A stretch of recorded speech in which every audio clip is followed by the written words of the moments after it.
Hello दोस्त। तो चलिए स्टार्ट करते हैं। आज इकोनॉमिक के बारे में जानते हैं। जो चैप्टर नंबर 1 है इकोनॉमिक, जिसका मतलब अर्थशास्त्र होता है। अर्थशास्त्र दो शब्दों से मिलकर बना हुआ है। एक अर्थ हो गया और एक शास्त्र हो गया।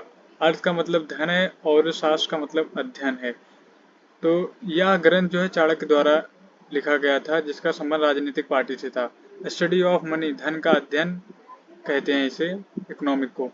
इकोनॉमिक शब्द ग्रीक वर्ड से मिलकर बना हुआ है, यूनानी शब्द है ये ओकोनोमियस शब्द से लिया गया है, ओकोनोमिया से लिया गया है, जिसका अर्थ है घर का प्रबंधन, हाउस होल्ड मैनेजमेंट और मैनेजमेंट ऑफ रिसोर्स, संसाधनों का प्रबंधन। फादर ऑफ इकोनॉमिक्स किसे कहते हैं? एडम स्मिथ को। एडम स्मिथ 1776 में एक बुक लॉन्च की थी, द वेल्थ ऑफ नेशन। इनकी बुक है एडम स्मिथ की। अर्थशास्त्र का जनक भी एडम स्मिथ को कहा ही जाता है। अर्थशास्त्र का जनक जो है एडम स्मिथ को कहा जाता है। एडम स्मिथ ने ही कहा है अर्थशास्त्र धन का विज्ञान है। एडम स्मिथ ने ही कहा है अर्थशास्त्र धन का विज्ञान है। इकोनॉमिक अर्थशास्त्र, इकोनॉमिक और इकोनॉमी ये दो प्रकार के होते हैं। इकोनॉमिक्स में आता है सब्जेक्ट हो गया, थ्योरी हो गया जिसमें हम करते हैं पढ़ते हैं, सिद्धांत हो गया। और इकोनॉमिक में ये अर्थव्यवस्था है जिस पर हम प्रैक्टिकल करते हैं, जिस पर हम उस चीज को लागू करते हैं, तो ये हमारा इकोनॉमी हो गया। Active form of economics is called economy. अर्थशास्त्र के सक्रिय रूप को हम अर्थव्यवस्था कहते हैं। भारत की अर्थव्यवस्था जैसे इंडियन इकोनॉमी हो गई, चीन की अर्थव्यवस्था चाइनीज इकोनॉमी हो गई, तो हर एक कंट्री की अपनी एक इकोनॉमी होती है। तो क्लासिफिकेशन ऑफ इकोनॉमिक्स, इकोनॉमिक का वर्गीकरण, अर्थशास्त्र का जो है वर्गीकरण दो भागों में किया गया है। एक व्यष्टि अर्थशास्त्र माइक्रो इकोनॉमिक, एक समष्टि अर्थशास्त्र माइक्रो इकोनॉमिक्स। इसका वर्गीकरण जो है रेगनर फ्रिक्स ने किया है दो भागों में।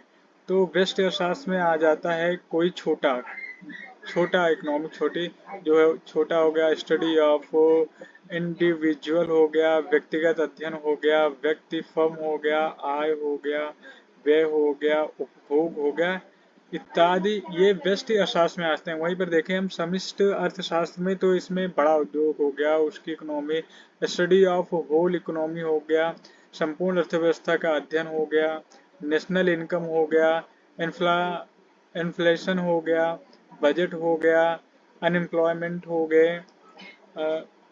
वेस्ट अर्थशास्त्र को अल्फ्रेड मार्शल ने पेश किया था और फादर हैं वेस्ट अर्थशास्त्र के अल्फ्रेड मार्शल। वहीं पे हम बात करें माइक्रो समष्टि अर्थशास्त्र की, तो इसको जॉन मिलेंस कीन्स ने इसको दिया था। इसके पिता हैं जॉन जेम कीन्स हो गए।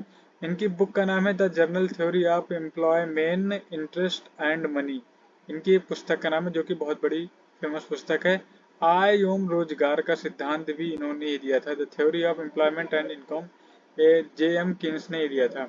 वहीं बात करें हम वेस्ट समष्टि, जो अल्फ्रेड मार्शल ने लागू की, इनकी एक पुस्तक का नाम है प्रिंसिपल ऑफ इकोनॉमिक्स। कीमत का सिद्धांत हो गया, theory of demand and supply, मांग एवं आपूर्ति का सिद्धांत इन्हें नहीं दिया था, अल्फ्रेड मार्शल ने। वहीं बात करें कुछ प्रश्न है, चलिए इनके आंसर को देखते हैं। कौटिल्य का अर्थशास्त्र पर लिखी गई पुस्तक है शासन करने के सिद्धांत और अभ्यास। इनकी पुस्तक पर लिखी गई एक वो है। आधुनिक अर्थशास्त्र का जनक किसे माना जाता है? तो एडम स्मिथ को माना जाता है आधुनिक अर्थशास्त्र के जनक। निम्न में से किस बेस्ट अर्थशास्त्र के जनक के रूप में माना जाता है? तो अभी आपको हमने बताया अल्फ्रेड मार्शल जो है बेस्ट अर्थशास्त्र के जनक हैं। वह अर्थशास्त्री कौन है जिन्होंने 1920 के दशक में मैक्रो सूक्ष्म शब्द को शास्त्र में पेश किया था? तो इसका राइट आंसर हो जाएगा रेगनर फ्रिस्क। वही हम बात करें समष्टि अर्थशास्त्र की, तो माइक्रो इकोनॉमिक्स को और क्या कहा जाता है? तो माइक्रो इकोनॉमिक्स को आय का सिद्धांत भी कहा जाता है। मूल सिद्धांत को किस रूप में भी जाना जाता है? मूल सिद्धांत को किस रूप में जाना जाता है? तो इसको व्यष्टि अर्थशास्त्र के रूप में जाना जाता है। समष्टि अर्थशास्त्र के संस्थापक जनक के रूप में किसे जाना जाता है? तो इसका राइट आंसर हो जाएगा जे एम कीन्स। Thank you.